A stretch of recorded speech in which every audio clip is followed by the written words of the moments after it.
What's going on, everybody? You got Sturkules here, and if you don't know, today the Pokemon Crown Tundra DLC drops, and I don't know about you, but I could not be more excited. And of all the things I'm excited for, the new story, the new gameplay, the new modes we're going to get to do, the adventure, the exploration, the new legendaries, out of everything, I am just so excited to have some new Pokemon coming back. Now, if you don't know, we had the National Dex controversy this year, where a bunch of Pokemon got cut from the game. Not every Pokemon could be in Sword and Shield, and a lot of people just complained and complained.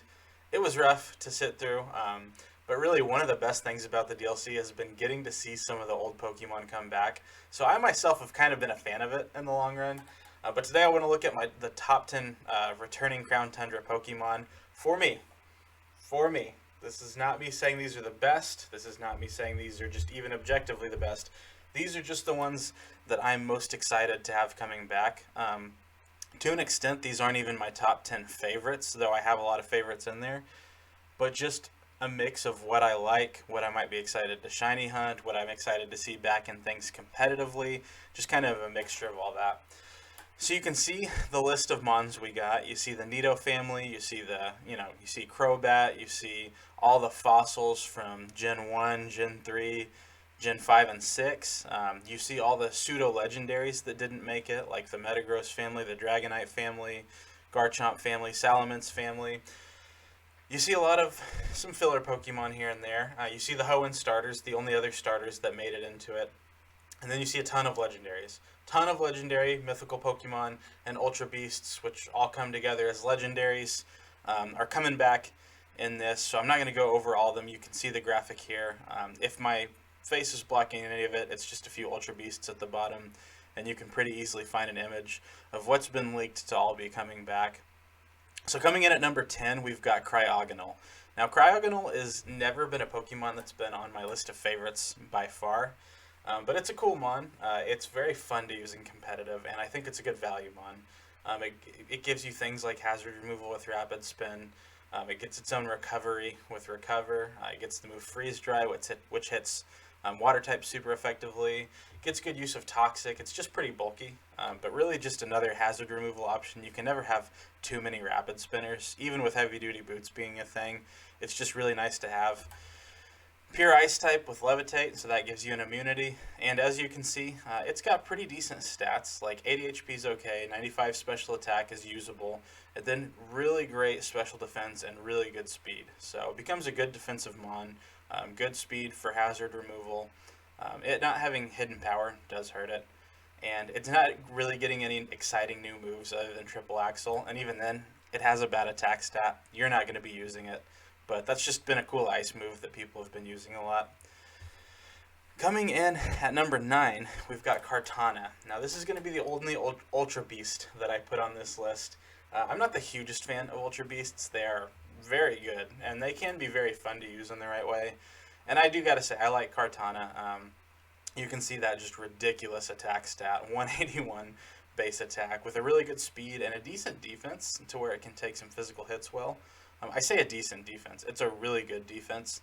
It's just not paired with a good HP. So you're still not going to be a tank by any means. But Grass and Steel gets a lot of good moves to pretty much hit coverage on everything with its Grass and Steel moves. Plus it gets Knockoff. Plus it gets Sacred Sword.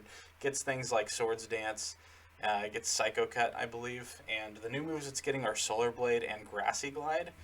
Two good grass moves. Grassy Glide gives it priority on grassy terrain. And Solar Blade is a 2-turn move like Solar Beam, but with either a Power Herb or if you run this on a Sun team, it can kind of just spam Solar Blade. And if you don't know how Beast Boost works, every time Cortana or an Ultra Beast gets a knockout, it ups its highest stat, which with Cortana I think will pretty much always be attack. So that's pretty wild. You get one knockout, you've got basically a choice band added onto your stats. So I want to see someone run Cortana on a Sun team. Like, it could even be a pseudo Sun team. Just pair it with Torkoal. You don't need a Sun Sweeper. Just go crazy with Solar Blade. Coming in at number 8, you got Archeops. Archeops has always been a mon that felt like it could have been amazing. If you look at those base stats, like great speed, amazing attack, and really great special attack, like a cool mixed attacker that can kind of just be a cleaner at the end of the game. But its ability Defeatist holds it back. Anytime its HP gets under 50%, I believe its attack and special attack are cut in half. So that ability has really held it back a lot of the years. Especially with Stealth Rocks being a thing, with it being rock and flying, it's weak to rock types, so it's weak to Stealth Rocks on entry. But with the item Heavy Duty Boots now, it can stay around a little longer. You can pivot around. It does get the move U-turn. It gets good moves like rock moves, flying moves, and even coverage moves like Earthquake. I think it even gets like Hydro Pump. So it gets good coverage to hit things, and now that it can U-turn around with Heavy Duty Boots and not take Stealth Rock damage, you have a little longer till you get into Defeatist range. Also, in the past, you've kind of had to run Acrobatics as a good flying type move to take advantage of things, which means it can't hold an item to get that power boost for Acrobatics. But now it gets the moves Dual Wing Beat and Air Slash. I've just got Air on the screen. I'm not going to go back and fix it. You know what I mean.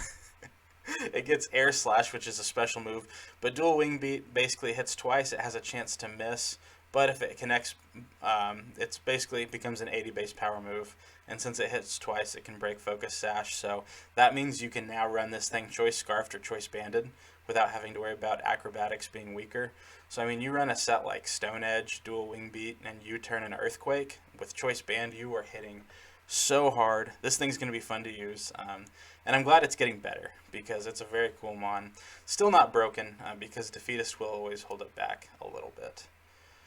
Coming in at number 7, I surprised myself with this one. I can't say I've ever liked Carbink before when looking at it, but when I was just looking through that set of mons that are coming back, I'm like, you know what? Carbink is just the type of mon that is always nice to have more of. It's very bulky. It can set up Stealth Rocks. It can set up screens, so it has some utility options. Once again, it's just a bulky thing that can toxic things and kind of wear them down. Rock Fairy is an interesting type, and it does get good abilities with Clear Body and Sturdy. So as you look at its stats, they're very fun distributed, just 50 or 150, nothing in between. So it's not an attacker, it's slow. It's not particularly amazing, which means it's going to be a low tier. So if you're in Draft League or if you're doing laddering or just any type of competitive, this is usually a value mon you can pick up. And once again, not a good HP, but it's got such good defenses, you can make some cool use out of that. You see the new moves it got, but the big one is Body Press. Now, since Body Press counts damage based off of your defense rather than attack, that means with Body Press with a 150 base defense, you can actually start doing some pretty cool damage with this thing. And when it really comes down to it, guys, the reason I'm happy this is coming back is because I think it has an excellent shiny. It turns like a great shade of blue and an even cooler shade of gray, so it doesn't change a ton, like it stays to its roots, but it becomes like a better, cleaner version of itself. So I can't wait to shiny hunt this thing, though it won't be my first shiny hunt, and you're gonna hear why here in a few. But I'm way more excited than I thought I was for this to come back. Something I actually want to try out that I've just never really considered before. So coming in at number 6, you got Victini. I didn't want to have too many legendaries or mythicals on this, but Victini is just so fun to use. It's a mythical Pokemon, and a lot of the pixie mythicals, which is kind of a fan term, what people call it, have that 100 base stat across the board. That basically just means they can do anything. You can make Victini pretty defensive. You can give him an assault vest and make him take special hits well.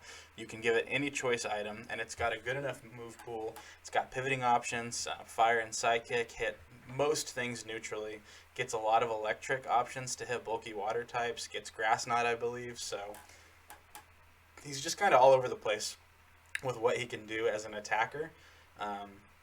And it does get some interesting new moves. Mystical Fire, dropping a foe special attack as a fire type. Expanding Force if it's on psychic terrain. Scorching Sands, a ground type move that can burn things. Something like Victini always appreciates a ground move because that helps it hit rock types. And then Future Sight, which is just a powerful psychic move. It could fire off and then you turn out of there and do something else. So Victini just has so much use, defensive or offensive. You see it run offensive more because V-Create is just busted and a choice banded V-Create is insane. But it has a lot that it can do. So I think it's a really exciting thing to come back. Its ability Victory Star I didn't talk about, but basically I think it just gives it like 10% extra accuracy. So if it had a 90% move, That just ups it to basically 100%. Like I know Bolt Strike, I think it can learn through Move Tutor. I think that's like an 85% move, so that would make it like something like 94% accuracy, which is really great. Really good ability, really good mon. Coming in at number 5, we've got Tornadus. Now, I love the Genie Trio. I'm a Unova guy. I think the Unova region is fantastic, and I think they brought in some of the coolest legendaries. But looking at Tornadus, Thundurus, and Landorus, Tornadus is actually my favorite, even though I love Electric-type Pokemon so much more. I've just always thought Tornadus was cool. And I think it's because for a very long time it was the only pure flying Pokemon. And I think that just stuck out to me, but you can see it's got pretty well-rounded stats. It's not insanely defensive, but it can be, though its other form, which we'll get to, is much more defensive. But really good mixed attacker, physical or special, and really good speed. Gets 2 great abilities in Prankster and Defiant, but Prankster, I think, is what you go with more. That helps moves such as Tailwind, such as Toxic, such as its new move Nasty Plot, or Bulk Up. Moves like that aren't attacking moves just basically almost always get priority. So getting Nasty Plot just adds to how scary it is, hitting with good coverage moves as it is. But it can also be a physical mon with Bulk Up, with things like Knockoff, with things like Superpower. It does get acrobatics. I was sad to see that it doesn't get dual Wing Beat, but it does have good special flying moves. And once again, you can still run acrobatics just with no item. Gets Weather Ball too, just something that looks like it could be cool if you're running some sort of weather team. You can kind of just plug this in, and the Weather Ball adapts to the weather that is currently up. So that hits pretty well. And I just went ahead and included both Tornadus. So you got Tornadus Incarnate and Tornadus Therian. Tornadus Therian is a little bit better, and you'll see it a little more often. With Regenerator, it's just so good. It can just keep pivoting in and out. I believe surely it gets your turn, right? I'm 100% sure it gets your turn. And so it can just keep pivoting in and out. It can take hits pretty well with its better bulk than its other form, and then just get that all back with Regenerator. Has Defog, has Heat Wave, has just a lot of ways to hit different types of mons. Still has some good utility with Knockoff, but still is going to get Nasty Plot, even though that's not a Prankster Nasty Plot. With 121 speed, Tornadus is outspeeding almost everything. So really good mon. I just think it's a fun design. I love the Genie designs, and their Therian forms are usually preferred, I feel like, by most fans, but I just always liked the Weather Genies, or whatever you want to call them. So coming in at number 4, you got Tapu Coco. We're not going to get to enjoy this mon for very long. It's going to be busted. I really love using it. I've used it a few times in Draft League. It's fun to use laddering. But it's just too good, man. I love its design. I think Electric and Fairy is such a cool typing. And with its stats, right away, you may not think it looks just crazy amazing. But Electric Surge, just bringing up electric terrain, meaning its electric moves are always super powerful, is pretty insane. It gets Grass Knot to hit ground types.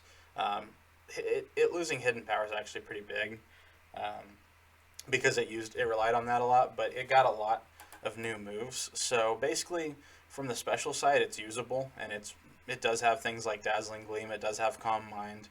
From the physical side, it gets like Brave Bird. It gets electric moves, but it never had a good physical fairy move. As you can see, it's a better physical attacker. And with its new moves, it got Rising Voltage, Play Rough, and Close Combat, and Stored Power. I just kind of tacked that on there. But Rising Voltage, its power is doubled if electric terrain is up. Tapu Coco brings in electric terrain. Play Rough goes great with its awesome physical attack stat. So you could run like Thunder Punch or Wild Charge, Play Rough, Close Combat, and U-Turn with a Choice Banded Tapu Coco and just wreck things. You can still run more of a support tech set with things like Taunt, with things like Nature's Madness, which halves their HP, U-Turn, and it does get Defog for hazard removal. It gets Calm Mind to set up, and I think it gets Bulk Up, I'm not sure. But either way, Close Combat just really helps it hit steel types that usually before it would kind of have to pivot out or run a Hidden Power.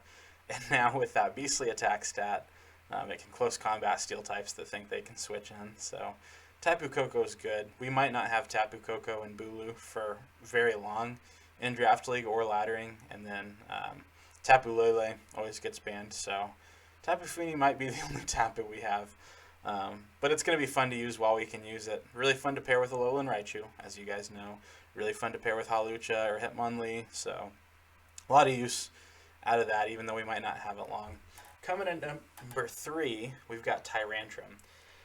Tyrantrum is just so cool. So earlier I said Carbink was going to be one of my first shiny hunts in the Crown Tundra, but this will be shiny hunt number 1. As soon as I can get myself a Tyrant, I'm going to start shiny hunting that thing because I just think it looks so cool. Now, I'm realizing, can you Masuda method a fossil? I've not done much shiny hunting before Gen 8, so hopefully you don't just have to soft reset with a fossil. Hopefully you can Masuda. Anyway, it's a rock dragon type, great attack stat, really good defense, decent HP, usable speed, especially when it has now 2 ways to boost its speed. With Dragon Dance, it can do that and be a sweeper.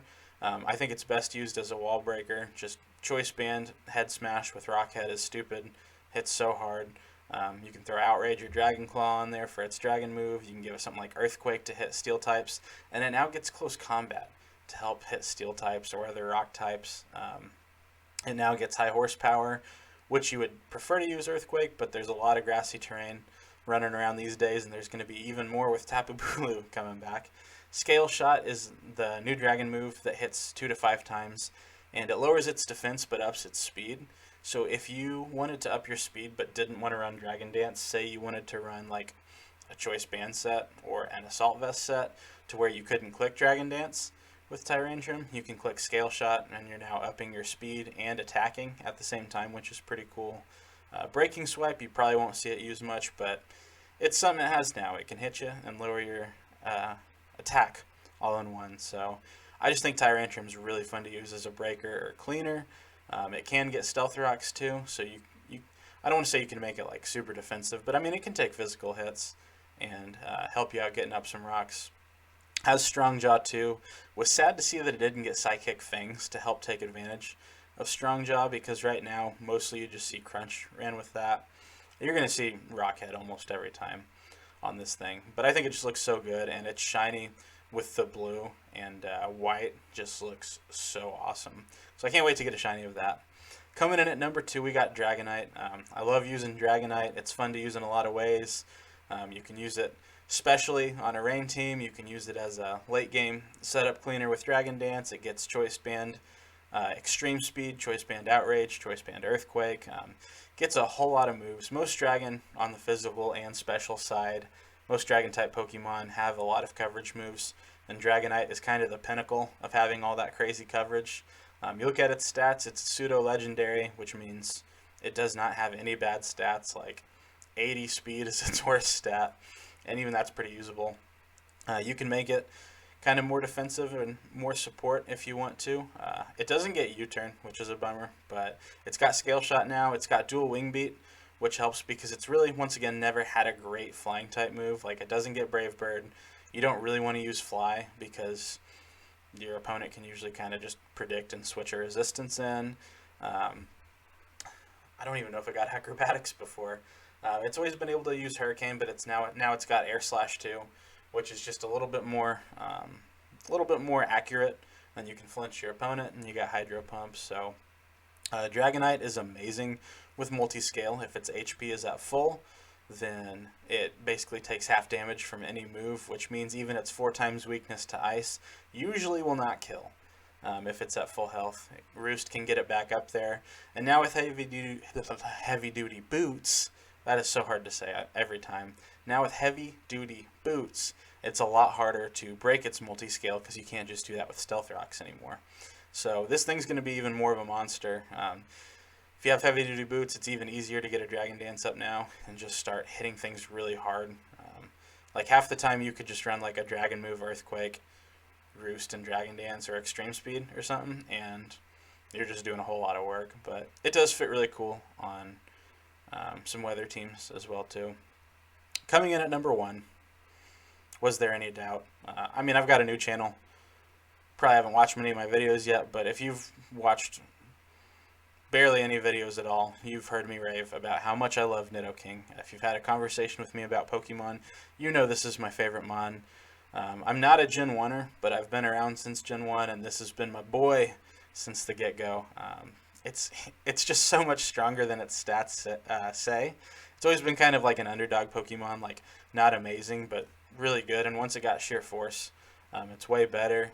It's funny, it's got a 102 base attack, but with Sheer Force, you almost always see it ran as a special attacker because Sludge Wave, Earth Power, Ice Beam, Thunderbolt, Flamethrower, all of those are moves that are boosted by Sheer Force, which means any secondary effect is taken away, but they get a 30% power boost. So like an Earth Power would normally be 90 base power and have like a 10% chance to drop special defense. Instead, you will just never drop special defense, but you're hitting at like almost 120 base power now. So Sheer Force is great. Poison Ground is a really cool combination. Those two in itself hit almost everything neutrally, and it gets just really great coverage moves to take advantage of that.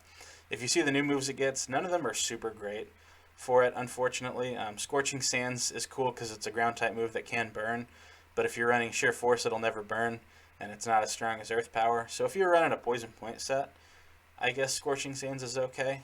I think Nidoking, which is a lot more bulky and less offensive, I think could get a lot better use out of Scorching Sands, which it does get it too.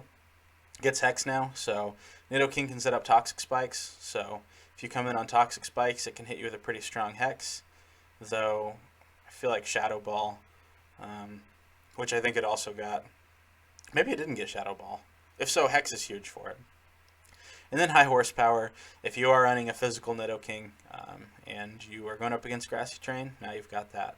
It got things like Body Press too, but you can see its defense is not very impressive. If anything, once again, Nidoking might run Body Press sometime. But yeah, this is my top 10 Pokemon that I am most excited to see coming in with the Crown Tundra. I'm just excited to see the new Mons back. I'm excited to see the meta shake up with online competitive. I'm excited to see how Draft League changes. Every season, it seems like between the MPDL Draft League, we have to do re-tiering because new Mons are being added back. And as crazy as it is, it's also really exciting.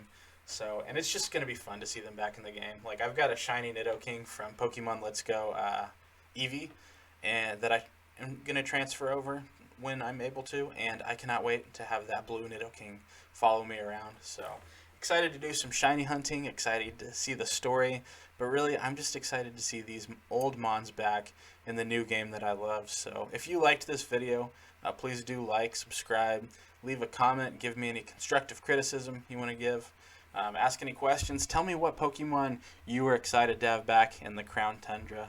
But guys, I'm gonna get on out of here. Thank you for watching. Hope you have a great day. Hope you enjoy the Crown Tundra. Have a good one. Peace.